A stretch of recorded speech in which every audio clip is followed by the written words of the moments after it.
Assalamualaikum warahmatullahi wabarakatuh. Bismillahirrahmanirrahim.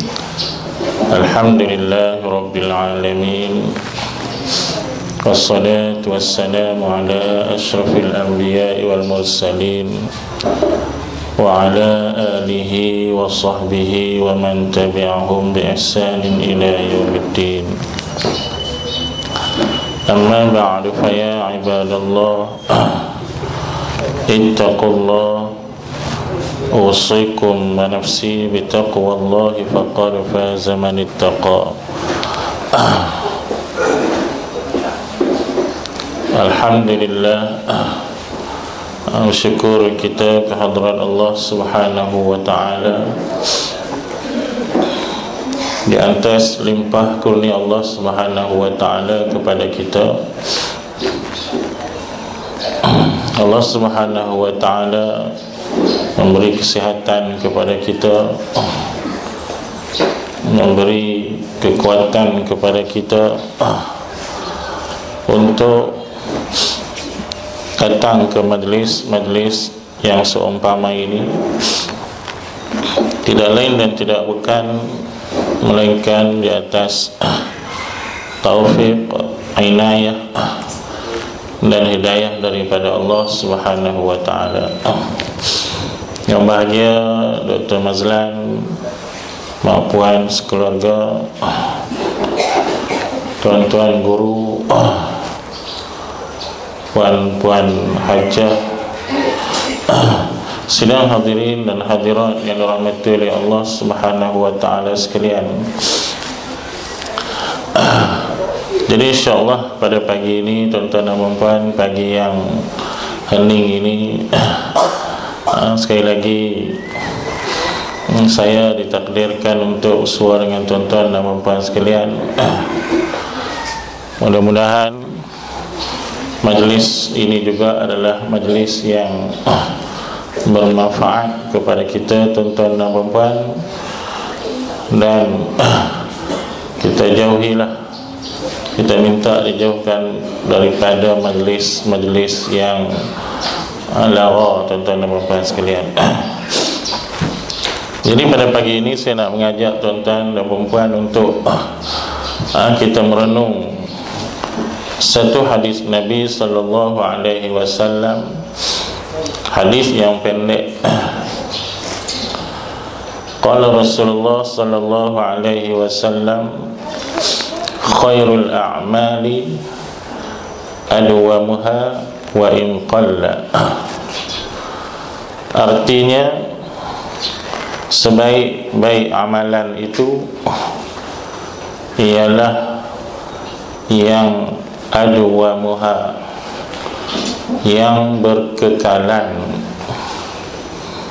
wa in qalla, walaupun sedikit. Nabi sallallahu alaihi wasallam menekankan kepada kita tentang pentingnya sesuatu amalan itu kita lakukan dalam bentuk mudawamah, dalam bentuk kita teruskan amalan tersebut secara berkekalan, dan juga muhafazah, kita jaga amalan tersebut supaya kita tidak tinggal akan amalan tersebut. Dan di sanalah datangnya istiqamah. Kita bersifat istiqamah di atas apa yang kita dapat untuk kita amal akan dia, tuan-tuan dan puan-puan sekalian. Baik, apa dia al-a'mal? Apa dia amalan? Bila Nabi sebut sebaik-baik al-a'mal, iaitu amalan. Amalan tu apa? Ya, kita tahu insyaAllah. Amalan itu ialah perkara-perkara yang Allah Ta'ala wajibkan dan juga yang disunatkan. Yang wajib pun termasuk amalan, yang sunat pun termasuk amalan. Maka yang kita nak adwa muha, nak mudawamah ni, nak buat berterusan ni tuan-tuan dan puan-puan, yang wajib dan yang sunat. Jangan pilih-pilih pula. Sebab itulah di antara perkara yang kita kena ambil perhatian tuan-tuan dan puan-puan ialah sikap salah faham sebahagian manusia. Sikap salah faham. Dan inilah yang kadang-kadang berlaku pada hari ini tuan-tuan dan puan-puan sekalian. Bila mana kadang-kadang untuk mendapatkan ilmu itu lebih mudah. Untuk mendapatkan ilmu itu lebih mudah.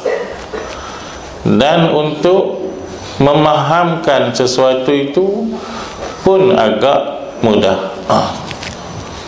Tetapi nak memperbetulkan salah faham itu agak susah. Bila dah salah faham, nak betulkan dia tu susah. Sebab itu bila kita menuntut ilmu, nak dapat ilmu itu lebih mudah. Biarlah kita tuntut ilmu dan kita dapat ilmu dan kita faham ilmu tersebut, kita amal akan dia. Jangan sampai kita tersalah faham pada ilmu-ilmu yang kita belajar. Ketika itu nak memperbetulkan salah faham itu agak susah. Sebab manusia ini bila dah dia faham satu perkara dan dia pegang kepada satu perkara, memang dia susah nak buang benda tersebut. Apatah lagi bila dia pegang dengan perasaan asabiyah dia. Dia faham, dia pegang dengan asabiyah dia, dengan kefanatikan dia. Oh, payah nak buang ini. Sebab itu tuan-tuan, lebih baik kita belajar dan kita faham, dan kita mintalah kepada Allah Subhanahu wa ta'ala selalu, Allahumma rzuqna ilman warzuqna fahman. Ya Allah, anugerahlah kepada kami ilmu dan anugerahlah kepada kami faham. Dan salah faham susah. Boleh perang tuan-tuan nak memperbetulkan salah faham dalam masyarakat. Kadang-kadang boleh bergaduh, kadang-kadang boleh bermusuh. Sebab itu salah satu daripada tanggungjawab para ulama, tanggungjawab tuan-tuan guru, bila zaman pun dah hujung, bila masa pun dah singkat begini, manusia kadang-kadang suka mencari jalan singkat untuk kononnya cepat sampai kepada Allah Subhanahu wa ta'ala, untuk mendapat pahala yang lebih. Lah kali dapat ilmu yang pelik-pelik. Bila dah dia salah faham, nak memperbetulkan itu susah. Dipanggil tashihul mafahim, memperbetulkan salah faham ataupun mafahim yajibu an tusahhah, salah faham yang wajib kita perbetulkan. Apa dia? Kita kena ambil balik daripada hadis Nabi sallallahu alaihi wasallam. Bagaimana amalan sunat dan juga amalan wajib yang Nabi sebut secara umum, khairul a'mali, sebaik-baik amalan, tak kiralah amalan wajib ataupun sunat, adalah yang berkekalan, walaupun amalan itu sedikit, tuan-tuan dan puan-puan sekalian. Ni bila datang amalan sunat, celup-celup, kan, celup-celup. Yang wajib belum lah, memang wajib pun dah. Yang sunat ni dia celup-celup. Kemudian ada satu salah faham dalam masyarakat, bahawasanya amalan sunat ini tak boleh buat selalu, nanti amalan itu jadi wajib. Ni ada satu salah faham yang dibawa di dalam masyarakat. Amalan sunat tak boleh buat selalu, nanti jadi wajib. Saya pun tak tahu yang ini diambil daripada siapa, ulama ke, tok guru ke, ustaz ke, akal sendiri ke. Walaupun ada pandangan itu mungkin daripada seorang dua ustaz, ulama, tapi dia bukan pandangan jumhur. Sebab saya pernah berjumpa dengan seorang imam yang hafaz Al-Quran. Bila orang suruh, orang lantik dia jadi imam satu surau, ni cerita je, tak mau cerita siapa-siapa lah, tempat mana. Jadi bila dia jadi imam di surau tu, pagi subuh Jumaat, ghalibnya orang buatlah, orang bacalah ayat sajadah, surah Sajadah, dan orang sujudlah, sujud tilawah. Dia ni hafiz Quran, lagi senang lah bagi dia, mudah lah kan. Tapi bila dia baca ayat tu, satu hari dia tak sujud. Yalah, kita pun faham yang tu wajib ke sunat? Sunat. Akhirnya bila dia tak sujud, makmum pun tak sujud lah. Sebab kita amalan sunat dalam semayang, kalau imam tak buat, tak boleh buat, nanti batal semayang kita. Lepas semayang, orang tanya dia, terlupa ke tak sujud? Dia kata tak, memang saja tak nak sujud. Kemudian orang tanya lagi, kenapa tak sujud? Dia kata bukan boleh buat selalu, benda sunat nanti jadi wajib. Rupa-rupanya itu jawapan dia. Kalau jawapan dia terlupa, lain kan. Kalau jawapan dia, saya tak sujud sebab saya sakit kepala, nanti sujud nanti kok sakit kepala, lain. Tapi jawapan dia, yang ni sunat bukan boleh buat selalu, nanti jadi wajib, bermakna sekali-sekala kena tinggalkan. Rupa-rupanya fahaman ini dah ada dalam masyarakat, dah dibawa dalam masyarakat. Baik, pertamanya hadis yang saya bacakan tadi, tuan-tuan dan puan-puan, bila Nabi sebut sebaik-baik amalan, ulama mengatakan amalan itu adalah yang wajib dan juga yang sunat, ialah yang berkekalan. Walaupun sedikit yang berkekalan, bukan buat banyak-banyak kemudian tak buat. Tak. Buat kulun hari ni, pulun banyak, besok tinggal 2-3 bulan. Yang itu amalan yang kurang baik, tuan-tuan dan puan-puan sekalian. Sebab itu kadang-kadang kita lupa amalan sunat ni, yang kadang-kadang yang kita dah tinggalkan, kita tak ambil kisah. Untuk jangka pendek memang tak rasa, untuk jangka pendek tak rasa lah. Tapi tuan-tuan, kita ni kena kira jangka panjang, sebab kita ni kena cerdik. Kalau jangka pendek, alah hari ni kan mayang, tak baca doa iftitah, alah tak baca doa iftitah banyak kan. Tapi kalau selalu tak baca, apa cerita? Hukum dia sunat. Dah sunat tentu dapat pahala. Kalau tak baca dah berpuluh-puluh tahun, pahala tu banyak mana yang rugi. Jangan kira hari ni, kira jangka panjang. yang Nabi SAW satu hari bila dia takbiratul ihram, seorang sahabat juga takbiratul ihram, dia baca kuat, Allahu Akbar kabira walhamdulillahi katsira wassubhanallahi bukratan wa asila. Waktu itu Nabi tak pernah lagi baca bacaan tersebut selepas takbiratul ihram, belum. Nabi pun tak baca itu. Tapi ni sahabat seorang ni bila dia takbir, dia baca Allahu Akbar kabira. Dia reka je tu. Nabi belum baca. Nabi bila takbir Allahu Akbar, wajjahtu wajhiya lillazi. Maka bila selesai sembahyang, sahabat dia tengok aku tu. Dia ni pandai mereka pula. Nabi SAW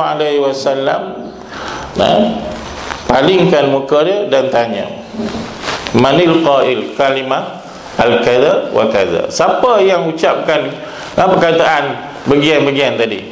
Allahu Akbar kabira walhamdulillahi katsira wa subhanallahi bukratan wa asila. Siapa dia ucap tadi? Lalu lelaki tu kata, ana, saya ya Rasulullah. Dia tak boleh bohong. Rasulullah kata, ajibatullaha, aku rasa hairan dan terkejut dengan bacaan tersebut.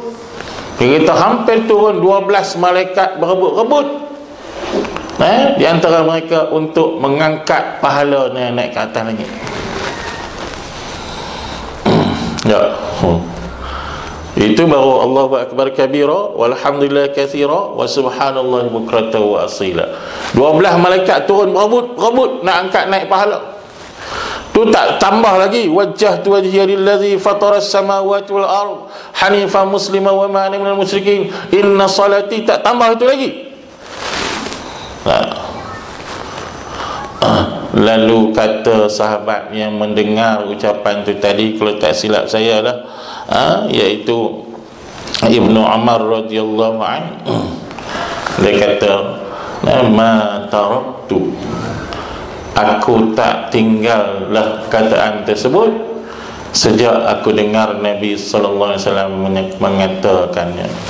Bila Nabi habaq kata 12 malaikat berebut-rebut tu nak ambil pahala tu, dia kata selepas tu aku tak tinggal dah baca. Kata sahabat, tak tinggal dah. Itu kelebihan amalan sunat yang orang dah tahu kelebihan dia. Sahabat sampai kata aku tak tinggal dah. Yang kita pula mai datang akhir zaman ini, ada pula orang kata tak boleh buat selalu. Benda ni kena diperbetulkan, wajib diperbetulkan, sebab dia sebahagian daripada salah faham dalam masyarakat.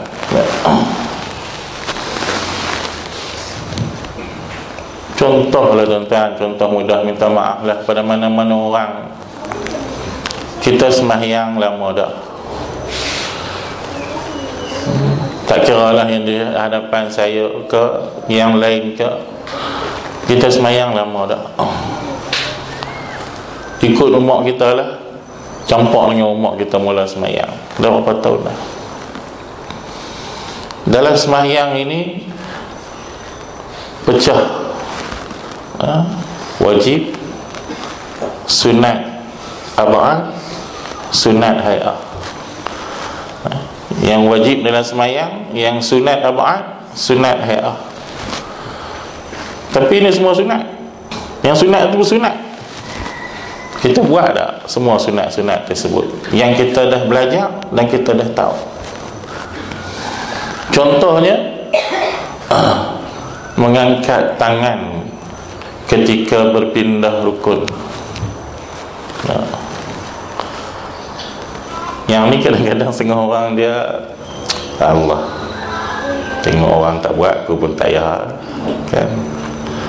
Mengangkat dua tangan ketika berpindah rukun, iaitu ketika nak rukuk, ketika bangun daripada i'tidal, turun sujud tak payah. Kemudian ketika bangun daripada tahiyat awal naik ke rakaat yang ketiga, sunat juga angkat dua tangan. Hadis sunat mengangkat dua tangan ini diriwayatkan oleh 22 orang sahabat Nabi, bermakna mutawatir hadis dia. 22 orang sahabat Nabi cerita sunat angkat tangan tu, yang kata Rasulullah angkat tangan waktu takbir ihram, waktu nak rukuk, waktu bangun daripada i'tidal, waktu kan bangun di antara dua rakaat selepas tahiyat awal itu. 22 orang sahabat menceritakannya. Kadang-kadang ada di kalangan kita, dia pilih waktu takbir ihram, yang tu semua angkat. Tak. Bila mai nak turun rukuk, tak angkat. Mai tidak angkat pula. Hadis dia sama je tuan-tuan. Orang yang sama yang ceritakan cerita Rasulullah rukuk angkat dua tangan, yang tidak angkat dua tangan, sahabat yang sama, hadis yang sama. Kita memilih untuk turun rukuk, kadang-kadang tak angkat dah tangan. Masalah tu kan kita tak boleh marah orang, benda sunat. Tapi saya nak beritahu tuan-tuan, kalau tuan-tuan buat begitu selama 20 tahun, tuan-tuan dah tertinggal pahala sunat tersebut 20 tahun. Nampak kecil, tapi kesan dia pada jangka panjang, kan, bekalan akhirat kita banyak mana dah tertinggal dan kerugian. Walaupun sunat, baik lelaki orang perempuan sama. Tak. Sunat angkat tangan waktu nak turun rukuk, waktu nak i'tidal. Dan kata para ulama, termasuk para sahabat, rafa'a yadaihi mithla dzalika. Nabi angkat dua tangan tu serupa macam Nabi angkat waktu takbiratul ihram. Sama macam Nabi angkat takbiratul ihram, macam itulah, kan? Dan cara angkat tangan ni saja cerita bila dia ada beberapa hadis Nabi SAW. Satu hadis menyebut Nabi angkat tangan hazwa mankibaihi. Daripada siapa? Wa'il bin Hujr, sahabat yang cerita Nabi angkat tangan sampai berbetulan dengan dua bau ni, mangkibai ini. Hadis riwayat Wa'il bin Hujr radhiyallahu anhu, sahabat Nabi. Kemudian lagi satu hadis meriwayatkan Nabi angkat tangan sampai kepada syahmatai uzunaihi, sampai kepada ekor telinga Nabi sallallahu